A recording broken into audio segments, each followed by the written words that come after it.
Morning વિદ્યાર્થીઓ, આપણે આગળ વધીએ સ્વાધ્યાયના દાખલાઓમાં. સ્વાધ્યાયનો દાખલો 8મો. નિક્રોમ ધાતુના બનેલા એક ગરમ તારને 230 વોલ્ટ V બરાબર 230 વોલ્ટ ના ઉદ્ગમ સાથે જોડો. પ્રારંભમાં 3.2 એમ્પિયરનો પ્રવાહ વહે છે. પ્રવાહને આ રીતે વહે 3.2 એમ્પિયર. અમુક સેકન્ડ બાદ આ પ્રવાહનું મૂલ્ય 2.8 જેટલું થઈ જાય છે.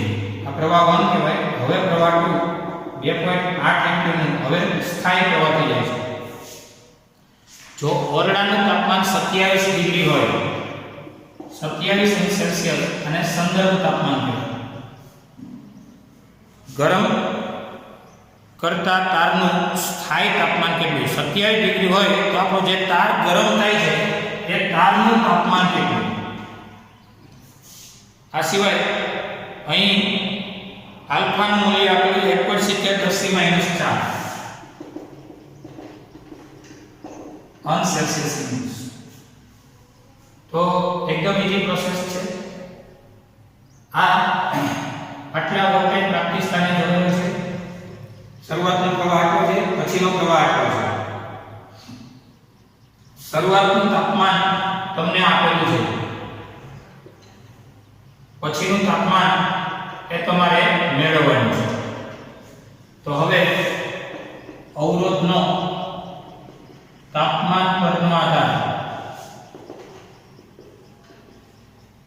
r θ બરાબર r θ0 1 પ્લસ આલ્ફા θ માઈનસ θ0 સૂત્ર અંતર્ગત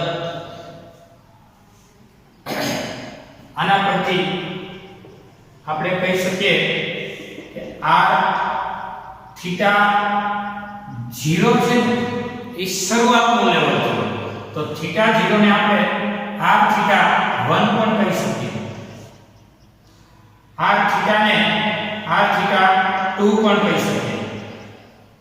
અને 1 પ્લસ આલ્ફા θ માઈનસ θ0. આ 1 અને 2 નું કારણ કહું તમને, કારણ કે r એટલે કહેવાય v બાય i, 2 હોય તો 2, અને r એટલે અહીંયા કહેવાય v બાય i1 શરૂઆતમાં.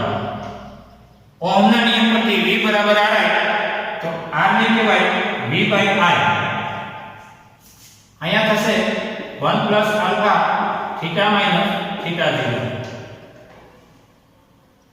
તો હવે બંને બાજુ v common and cancel.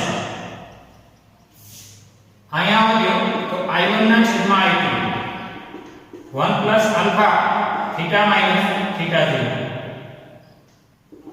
i1 તમને આપેલું છે 3.2, i2 આપેલું છે 2.8. 1 પ્લસ આલ્ફા તમારા માટે છે 1.70 10 - 4 કૌંસમાં થીટા માંથી θ0 બાદ, એટલે કે થીટા માંથી 27 ડિગ્રી બાદ, એટલે કે આ થઈ જશે 3.2 ના છેદમાં 2.8 1.143 1 પ્લસ આ બધું.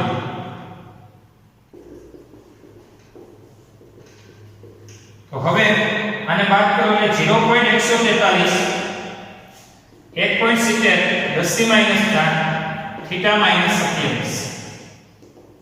અને છેદમાં લઈ જાઓ એટલે 0.143 ના છેદમાં 1.70 10 - 4 વધે છે θ માઈનસ 27. આ છેદમાં ફાઇનલી આના છેદમાં એટલું કરો 0.143 ના છેદમાં 1.70 જી આવે એને ગુણ્યા 10,000.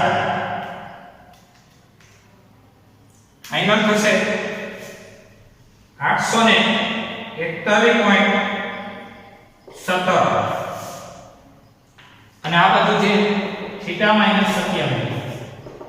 તો θ બરાબર માઈનસ 27 આ બાજુ આવતા પ્લસ 27. ફાઇનલ થશે 868 868 અને તાપમાનનો એકમ શું અહીં જોઈ લેવાનો કેલ્વિન હોય તો કેલ્વિન, સેલ્સિયસ હોય તો સેલ્સિયસ, એટલે આ થાય અંશ સેલ્સિયસ. આ તમારો દાખલો હતો.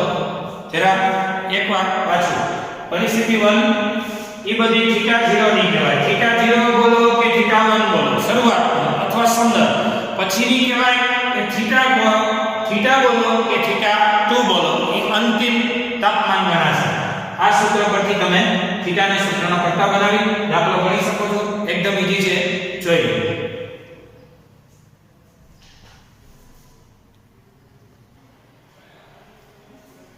ચલો જુઓ સ્વાધ્યાયનો 13મો દાખલો.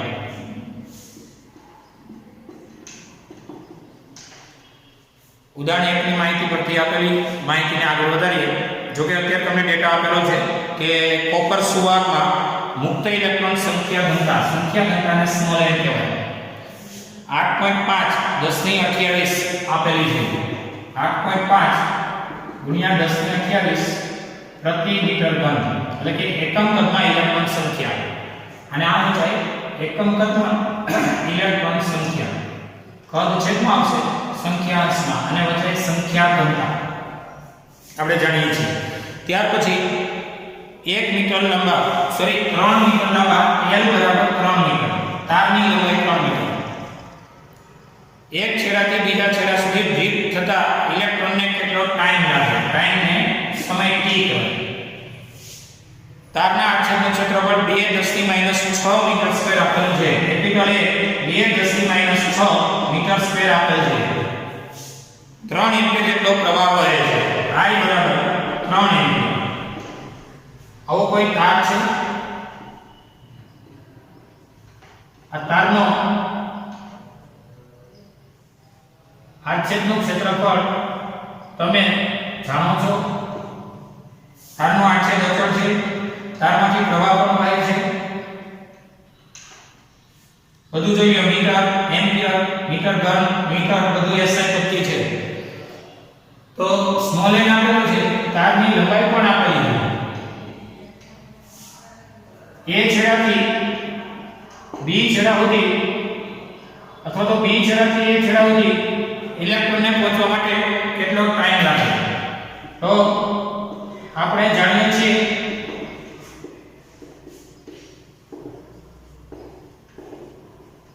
તારના એક છેડાથી બીજા છેડા સુધી ઇલેક્ટ્રોન ડ્રિફ્ટ ગતિ કરે છે. આપણે જાણીએ છીએ. તો હવે વિદ્યુત પ્રવાહ ઘનતા J બરાબર એની વિધિ પરથી J બરાબર કોની વિધિ? એની વિધિ. આપણે સૂત્ર જાણીએ છીએ. અને J એટલે શું? તો કે I/A. J એટલે I/A. એકમ પ્રવાહ દીઠ એકમ આડછેદથી પસાર થતો પ્રવાહ. સ્મોલ n આપેલો છે. ઇલેક્ટ્રોનનો વીજભાર આપણે બધા જાણીએ છીએ. ડ્રિફ્ટ વેગ એટલે શું? તો કે અંતરના છેદમાં સમય. અહીંથી અહીં સુધીનું અંતર અને અહીંથી અહીં સુધી પહોંચવા માટે લાગતો સમય. ઝડપ બરાબર અંતરના છેદમાં સમય. વેગનું મૂલ્ય એટલે ઝડપ. આ જરૂરી માહિતી પરથી સમયને સૂત્રનો કરતા બનાવીએ. T બરાબર અને આમ તો કયો અને આમ તો n e l a અને બાય I. તેથી T બરાબર સ્મોલ n. સ્મોલ n તમને આપેલું છે 8.5 1028 ઘાત. ત્યાર પછી E 1.6 10⁻19 ઘાત.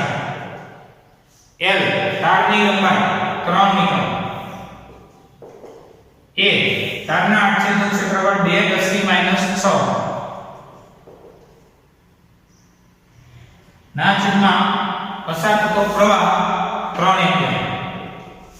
3 કેન્સલ. સમય t બરાબર, ચલો આનું કેલ્ક્યુલેટર મારી દઈએ. 8.5 ગુણ્યા 1.6 ગુણ્યા 2 ફાઇનલી 27.2 10 ની ઘાતની વાત કરો તો 28 માંથી 19 ગઈ, એમાંથી 6 ગઈ, 10 ની 3 ઘાત ફાઇનલ કહેવાય. x ને પામડી લો, જનરલી એક આટલા પછી પોઈન્ટ હોય છે 2.72 એક આમાં આવ્યો એટલે એક ઘાતનો વધારો 10 ની 4 ઘાત, આટલી સેકન્ડ આ તમારો સમયગાળો છે. કેટલો સમયગાળો લાગ્યો એની આ ગણતરી થઈ. ઇલેક્ટ્રોનને એક છેડાથી બીજા છેડા સુધી પહોંચવા માટે જે બરાબર એનીવીડી સૂત્ર અને જરૂરી ડેટામાંથી તમે આ કરી શકો છો. દાખલો એકદમ ઈઝી છે, જોઈ લો.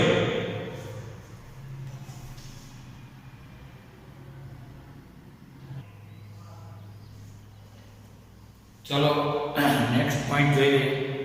વિદ્યુત કોષ એટલે કે બેટરી, EMF અને એનો આંતરિક અવરોધ. આ છે બેટરી, આ ઇલેક્ટ્રોડ છે,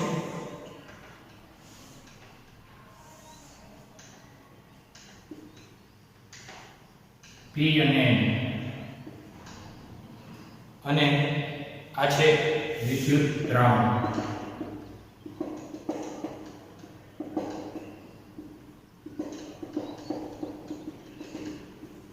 વિદ્યુત દ્રાવણ છે P અને N ઇલેક્ટ્રોડ છે. એકસો પ્રમાણે બિંદુ A અને આ બિંદુ B છે. આ સિવાય આ છે બાહ્ય પરિપથ, બાહ્ય અવરોધાર. અહીંયા પરિપથ પૂરો થાય છે. પ્રવાહ વહે છે. બિંદુ C અને D એકસો પ્રમાણેના બિંદુ છે. ખાસ કરીને આ બેટરીમાં P અને A વચ્ચેનો, P મતલબ અહીંયા પોઝિટિવ, N મતલબ અહીંયા નેગેટિવ, એટલે એક એનોડ અને બીજો કેથોડ. એનોડ કેવા છે? નેગેટિવ, એટલે એ થશે કેથોડ. આ જે બાહ્ય અવરોધ. હવે આપણે એવું વિચારીએ કે EMF વિદ્યુત કોષની આકૃતિ થાય છે. EMF એટલે શું? તો કે EMF એટલે આકૃતિ પરથી P અને A વચ્ચેનું વિદ્યુત સ્થિતિમાન તફાવત વત્તા A અને B વચ્ચેનો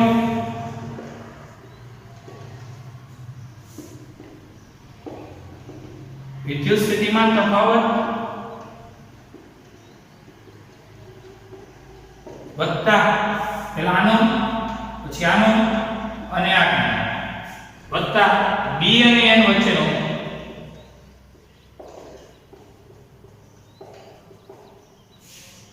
વિદ્યુત સ્થિતિમાન તફાવત.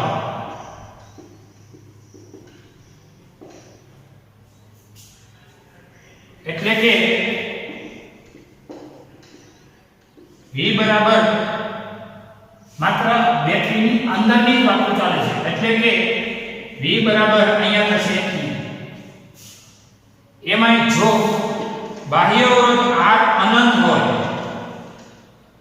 એવી પરિસ્થિતિનો વિચાર કરીએ. બાહ્ય અવરોધ કેપિટલ R ખૂબ મોટો હોય, I બરાબર V/R પરથી I થઈ જશે 0, છેદ અનંત મૂકો, ગુણોત્તર થઈ જશે 0, અને તો પ્રવાહનું મૂલ્ય એ 0 થશે.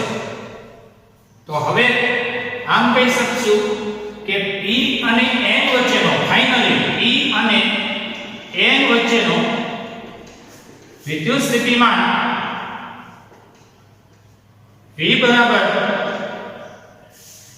આનો એમાંથી આને પાર્ટ કરીએ એટલે V પ્લસ માંથી V માઈનસ બાદ કરીએ અને એમાંથી I into small r એટલે આંતરિક અવરોધ, આનો V પ્લસ એટલે કે પ્લસ ને કારણે વિદ્યુત સ્થિતિમાન માંથી માઈનસ નેટ અને વિદ્યુતસ્થિતિમાન આ બે પોલ વચ્ચેનો બાદ કરો, એમાંથી આંતરિક પ્રવાહ અને આંતરિક અવરોધ એ બાદ કરો એટલે ફાઇનલ એવો V મળે.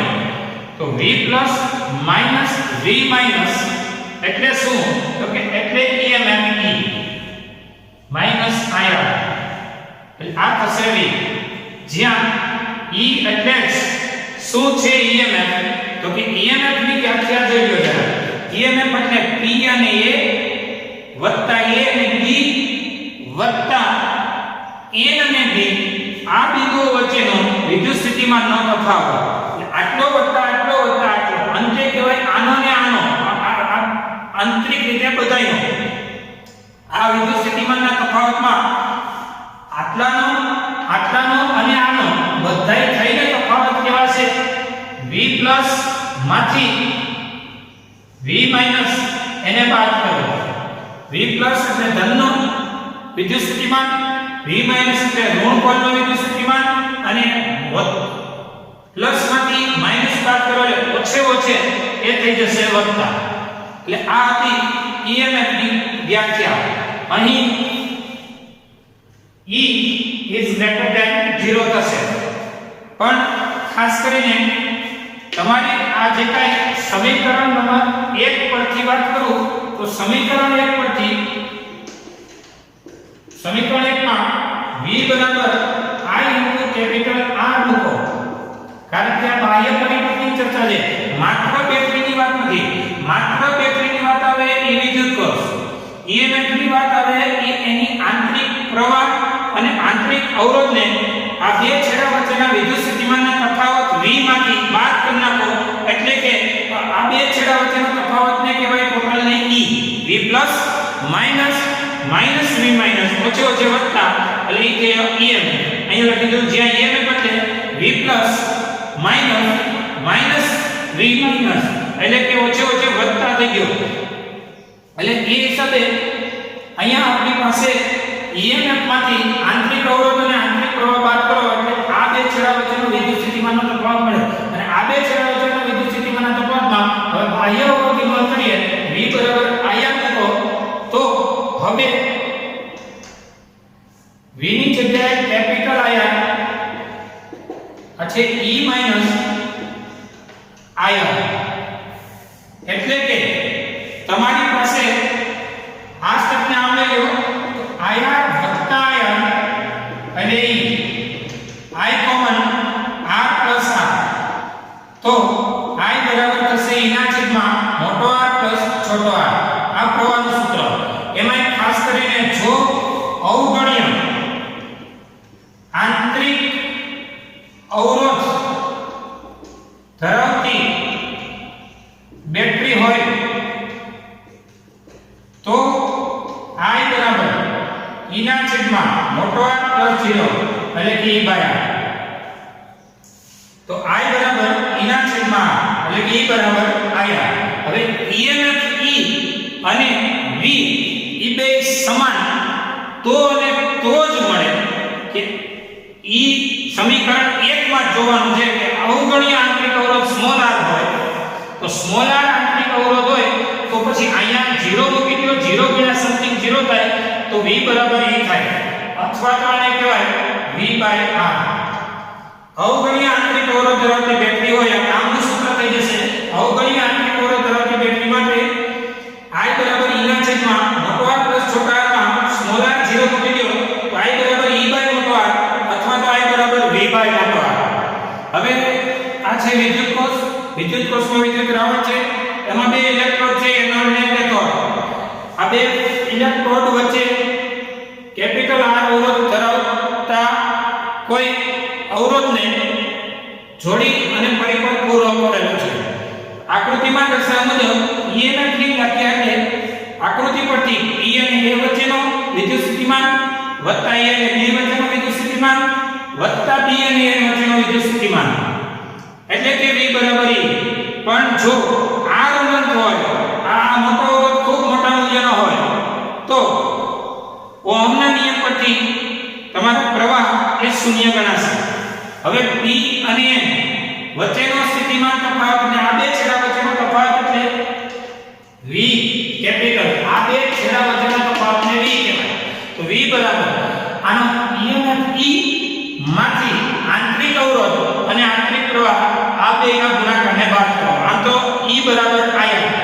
V બરાબર E માઈનસ IR. આ IR પણ એક પ્રકારનો વોલ્ટેજ છે, એ આંતરિક વોલ્ટેજ કહેવાય.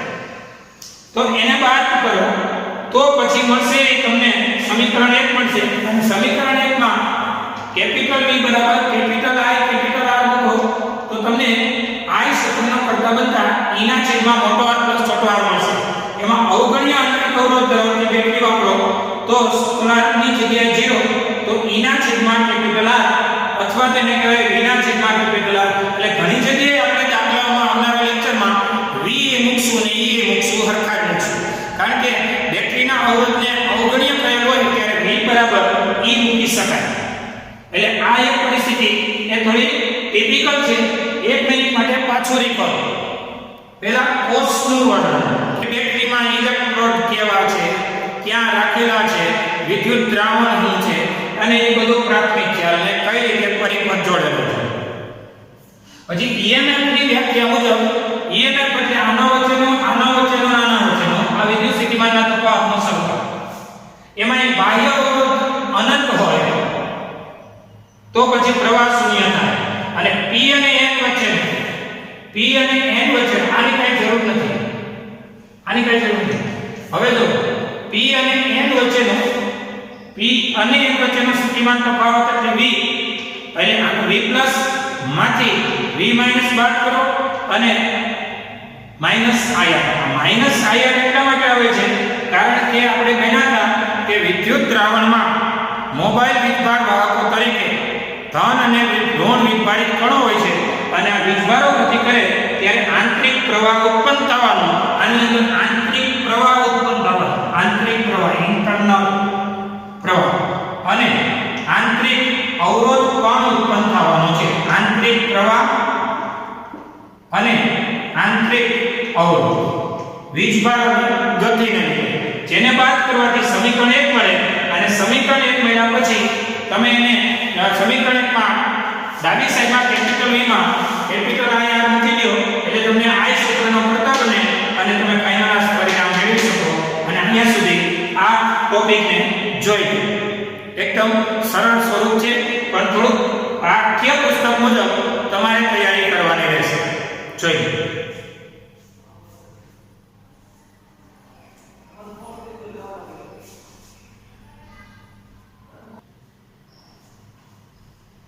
ચલો નેક્સ્ટ પોઈન્ટ, કોષોના શ્રેણી અને સમાંતર જોડાણ. કોષ એટલે બેટરી. એમાં આપણે ભણીશું કોષોનું શ્રેણી જોડાણ. ખાસ કરીને EMF 1 અને EMF 2 વાળી બે બેટરીઓ છે. બિંદુ A, બિંદુ B અને બિંદુ C છે. આકૃતિમાં દર્શાવ્યા મુજબ આ બંને બેટરી EMF 1 અને EMF 2, E1 અને E2 EMF ધરાવતી બેટરીઓ છે, જેમના આંતરિક અવરોધો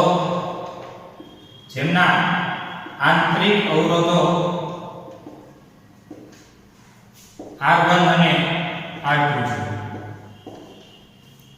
તો હવે A અને B બિંદુ વચ્ચેનો વિદ્યુત સ્થિતિમાન તફાવત VA માઈનસ VB, V બરાબર E માઈનસ IR. અહીંયા આપણી પાસે I પ્રવાહ છે, અહીંયા I પ્રવાહ છે, અહીંયા પણ I પ્રવાહ છે કારણ કે જોડાણ શ્રેણી છે.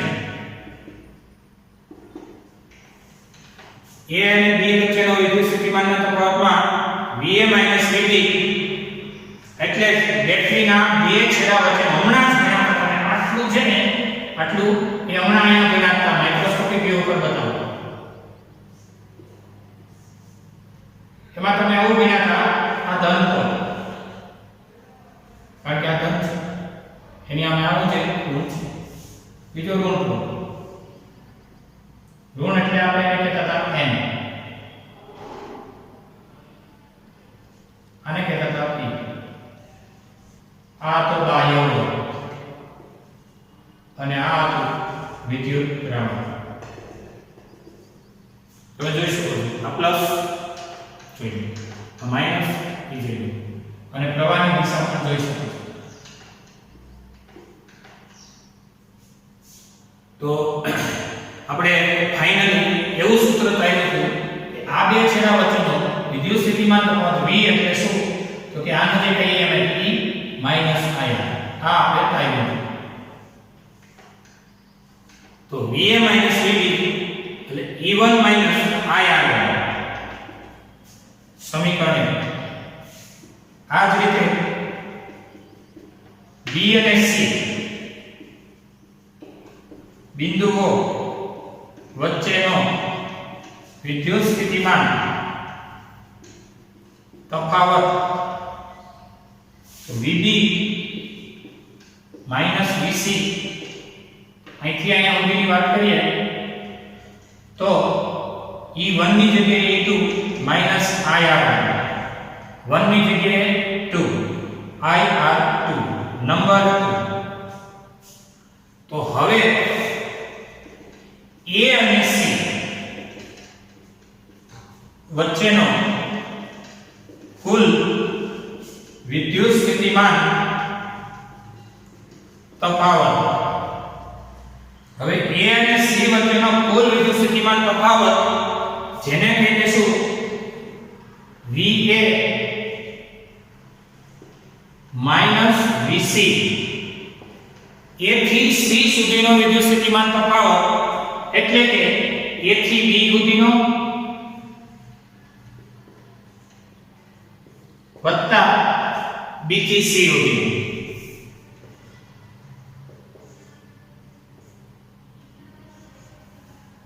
અહીં તમે જોઈ શકો છો શ્રેણી જોડાણ આલેલ છે અને શ્રેણી જોડાણમાં વોલ્ટેજનો સરવાળો થાય એટલે અહીંથી આટલો વોલ્ટેજ ગેપ વત્તા આટલો વોલ્ટેજ ગેપ, આ વોલ્ટેજ ગેપ કહેવાય A થી B સુધીનો એટલે VA માઈનસ VB. ટૂંકમાં સમીકરણ નંબર 1.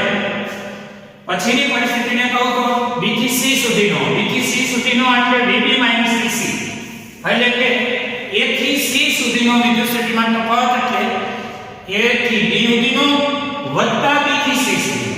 એમાં A થી B સુધીનો સ્થિતિમાન સમીકરણ માં જો E1 માઈનસ IR, આ થશે તમારું E1 માઈનસ IR1, જ્યારે અહીંયા થશે E2 minus IR2.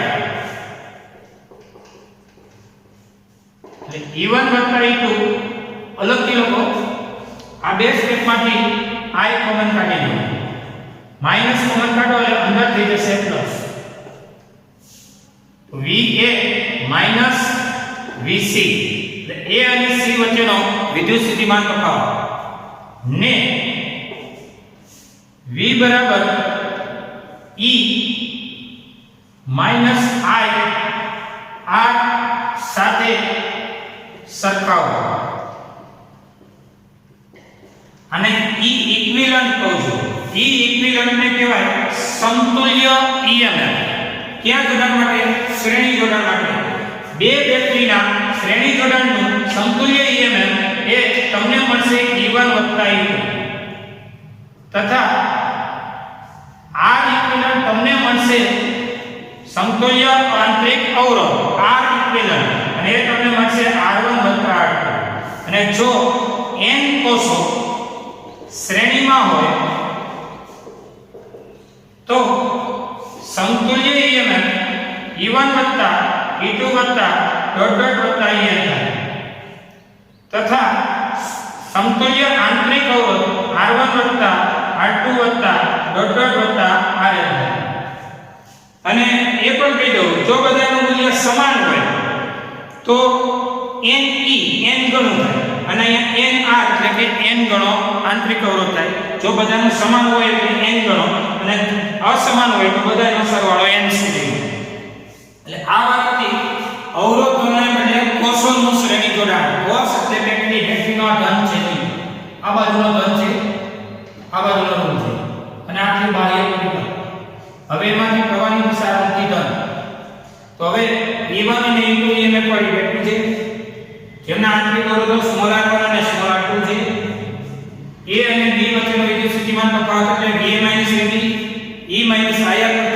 IR1 B અને C વચ્ચેનો વિદ્યુત સ્થિતિમાન તફાવત VB EC એટલે E2 IR2 1 અને 2 પરથી A અને C વચ્ચેનો વિદ્યુત સ્થિતિમાન તફાવત એટલે આનો તફાવત વત્તા આનો તફાવત.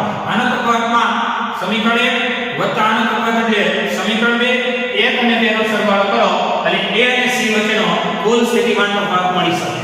અને પછી E1 E2 ને એક સાઈડ રાખો, IR1 IR2 ને એક સાઈડ રાખો, કોમન નીકળે કોમન કાઢો. અહીં આને કહેવાય A અને C વચ્ચેનો તફાવત. B સફિક્સમાં AC લખો તો B ચાલશે. A અને C વચ્ચેનો વિદ્યુત સ્થિતિમાન તફાવત. હવે આને કહેવાય E ઇક્વિવેલન્ટ એટલે કે સમતુલ્ય EMF. આને કહેવાય R ઇક્વિવેલન્ટ એટલે સમતુલ્ય આંતરિક અવરોધ. અને આ રીતે સરખાવતા E ઇક્વિવેલન્ટ થાય E1 E2, R ઇક્વિવેલન્ટ થાય R1 R2 અને જો n કોષો હોય E1 E2 En અને n અવરોધો હોય R1 R2 Rn થશે. અહીંયા સુધી શ્રેણી જોડાણ જોયું.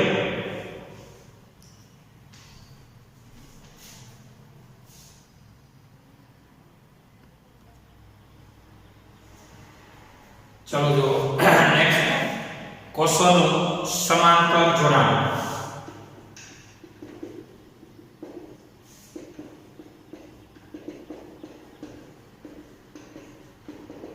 અહીંયા બે કોષો છે E1 E2 EMF વાળા. આ બે કોષોને આકૃતિમાં દર્શાવ્યા મુજબ આપણે સમાંતરે જોડી દઈશું.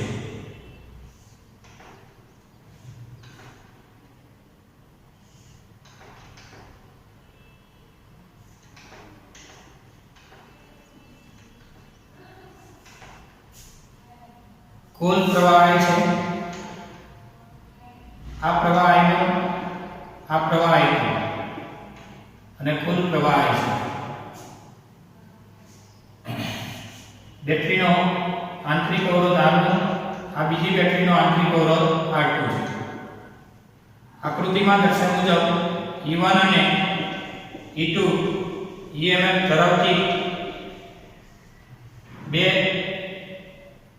ધરાવતા બે કોષો છે. r1 અને r2 આંતરિક અવરોધ છે.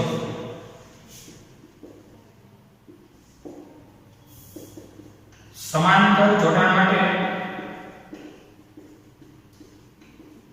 વોલ્ટેજ સમાન હોય પરંતુ કુલ પ્રવાહ I બરાબર I1 વત્તા I2 થશે. તો હવે કુલ પ્રવાહના આ સૂત્રમાં આપણે આગળ વધીએ તો આપણે જાણીએ છીએ પ્રથમ બેટરી માટે એટલે કે પ્રથમ કોષ માટે E બરાબર અથવા તો V બરાબર E માઈનસ IR પરથી V1 ને બદલે આપણે બોલીશું V કારણ કે વોલ્ટેજ સમાન છે. પહેલી બેટરીનો E1, પહેલી બેટરીનો પ્રવાહ I1, પહેલી બેટરીનો આંતરિક પ્રવાહ I1 એટલે પછી આપણે અહીંયા I1 બોલીશું અને પહેલી બેટરીનો આંતરિક અવરોધ પણ R1. એ આંતરિક પ્રવાહમાંથી પછી અહીંયા બાહ્ય પ્રવાહ. તો આ થયું પ્રથમ બેટરી માટે. એમાંથી I1 ને સૂત્રનો કરતા બનાવીએ તો I1 R1 પ્લસ થશે E1 માઈનસ V.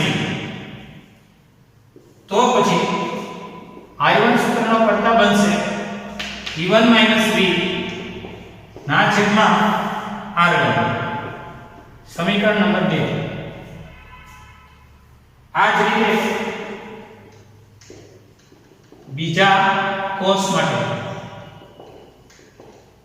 એટલે કે બીજી બેટરી માટે આ જ રીતે બીજા કોષ માટે આનું આ સૂત્ર 1 છે ને ત્યાં 2 એટલે કે I2 બરાબર E2 minus V by R2 number 3. સમીકરણ 2 અને 3 ને એકમાં મૂકો કારણ કે ફાટા પડે છે કુલ પ્રવાહ એટલે કે નીકળે. સમીકરણ 2 અને 3 ને આપણે એકમાં મૂકીશું તો I બરાબર I1 વત્તા I2 I1 એટલે E1 minus V by R1 વત્તા I2 I2 એટલે E2 minus V by R2 I બરાબર E1 બાય R1 અહીંયા V બાય R2 અહીંયા E2 બાય R2 અહીંયા થશે V બાય R2 તો હવે એક સરખા સ્ટેપ પાસે પાસે રાખો E1 by R1 E2 by R2 આ બેમાંથી minus common 1/R1 plus 1/R2 ઓછે વત્તે ઓછા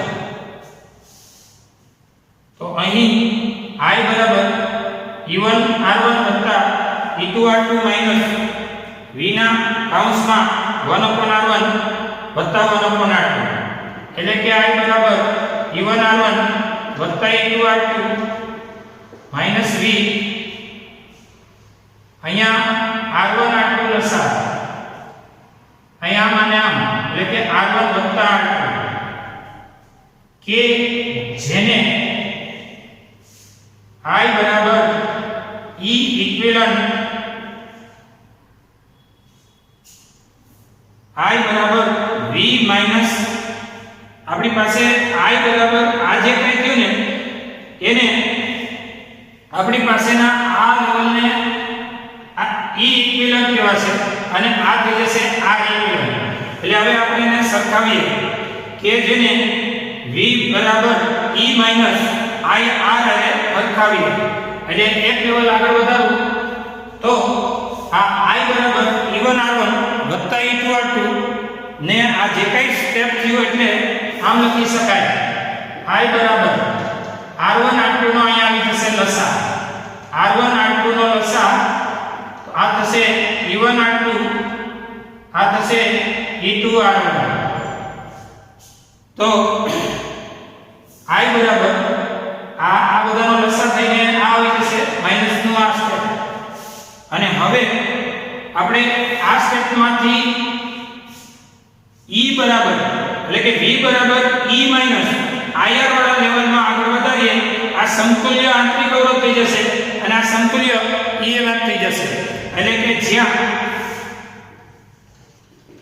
E ઇક્વિવેલન્ટ એટલે E1 R2 વત્તા E2 R1 ના છેદમાં R1 વત્તા R2 થશે એટલે એક મિનિટ પહેલા અહીંયા સુધી જોઈએ બે કોષો છે સમાંતરમાં જોડેલા છે બેના આંતરિક અવરોધ R1 R2 છે સમાંતર જોડાણમાં વોલ્ટેજ સમાન છે પ્રવાહના પાટા પ્રવાહની કુલ પ્રવાહ I1 વત્તા I2 થશે પ્રથમ બેટરી માટે V બરાબર E માઈનસ IR પરથી V બરાબર E1 માઈનસ I1 R1 અને એના પરથી આ સ્ટેપ આ લઈ લો E1 માઈનસ V થઈ જશે અને એના પરથી તમને I1 સૂત્રનો પડતા મળશે એવી રીતે I1 પરથી મળી જશે 1 / 2 કરશો ને 2 અને 3 ને સમીકરણ 1 માં મૂકતા તમને અહીંયા સુધી મળશે અહીંયા સુધી જરા જોઈ લો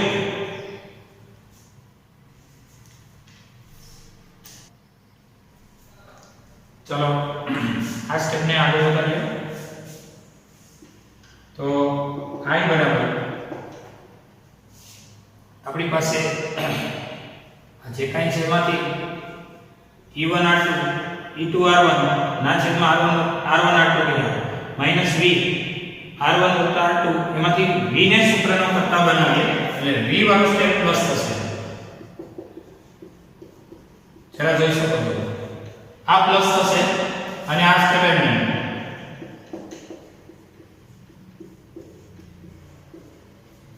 V વાળું સ્ટેપ આવા જો તો પ્લસ આ સ્ટેપ એમને અને I ઓલી બાજુ જતા માઈનસ તો V R1 વત્તા R2 ના છેદમાં R1 R2 અહીંયા લસાયો R1 R2 તો આ અહીંયા બની જશે I કૌંસમાં R1 R2 આ થશે E1 R2 વત્તા E2 R1 આ અહીંયા આવી જશે લસા આખાનો છેદ R2 જેથી કરીને બંને બાજુ સમાન કેન્સલ થશે તો હવે V બરાબર E1 R2 E2 R1 minus I R1 R2 આના છેદમાં અને આના છેદમાં કોણ આવી જશે તો V નો સહગુણક છે R1 વત્તા R2 આ લેવલ એ અહીંયા આવી જશે એટલે આ લેવલ સીધું લખું છું R1 વત્તા R2 અહીંયા અને અહીંયા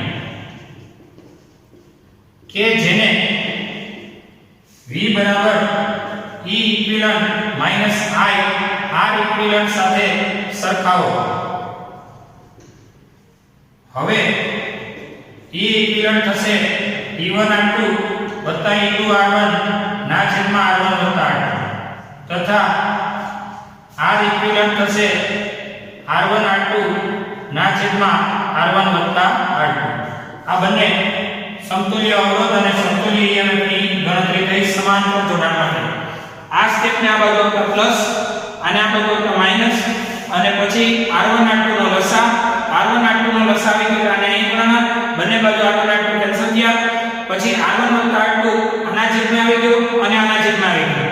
V બરાબર E માઈનસ IR સૂત્ર એટલે કે V બરાબર E equivalent minus I into R equivalent સૂત્રમાં આપણે આગળ વધી અને આવા સમાંતર જોડાણ માટે R ઇક્વિવેલન્ટ બે અવરોધો માટેનો આપ્યું અને એટલે કે બે બેટરી માટેના સમતુલ્ય અવરોધનું મૂલ્ય અને બે બેટરી માટે સમતુલ્ય EMF નું મૂલ્ય આપ્યું.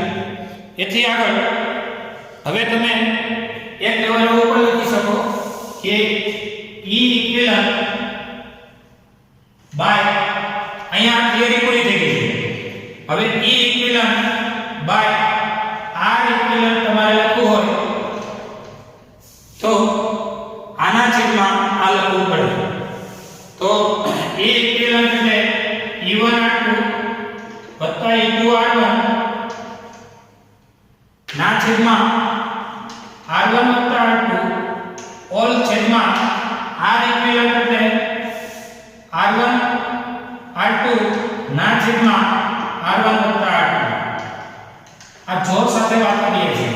જો E ઇક્વિવેલન્ટ ના છેદમાં R ઇક્વિવેલન્ટ લ્યો તો આના છેદમાં આ થાય અને છેદ નાબૂદીકરણ યોજનામાં છેદ કેન્સલ થઈ ગયા તો વધે છે E1R2 વત્તા E2R1 બેયના છેદમાં R1R2 એટલે કે આના છેદમાં R1R2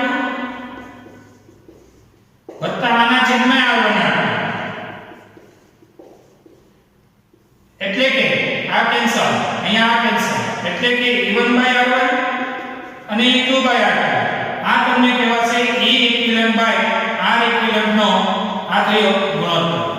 એમાં જો n કોષો હોય n કોષો સમાંતરમાં હોય તો E equivalent by R equivalent આ ગુણોત્તર મળશે E1/R1 E2/R2 વત્તા ડોટ ડોટ વત્તા En/Rn. જો n કોષો સમાંતરમાં હોય તો બે પરથી ડોટ ડોટ કરીને n સુધી એટલે આ બધા સ્ટેપ અહીંથી V બરાબર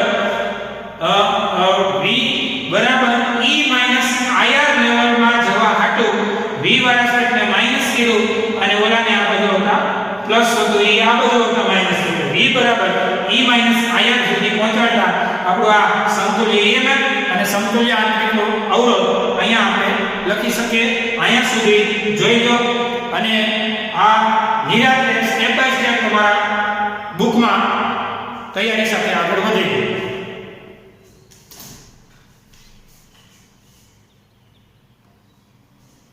જરા ડેરી ટેસ્ટ નોંધી લેજો. ક્વેશ્ચનનું સમાંતર જોડાણ સમજાવી સમતુલ્ય EMF અને સમતુલ્ય આંતરિક અવરોધ ગણી દો. બીજો પ્રશ્ન ક્વેશ્ચનનું શ્રેણી જોડાણ સમજાવી આકૃતિ સભ્ય સમજૂતી આપવાની છે અને સમતુલ્ય EMF અને સમતુલ્ય આંતરિક અવરોધ એમાં પણ મેળવવાના છે. બંને થિયરી એ તમે ડેરી ટેસ્ટમાં કમ્પ્લીટ કરી લેજો. જોઈ લો. અહીં આપણું લેક્ચર અહીંયા પૂરું થાય છે.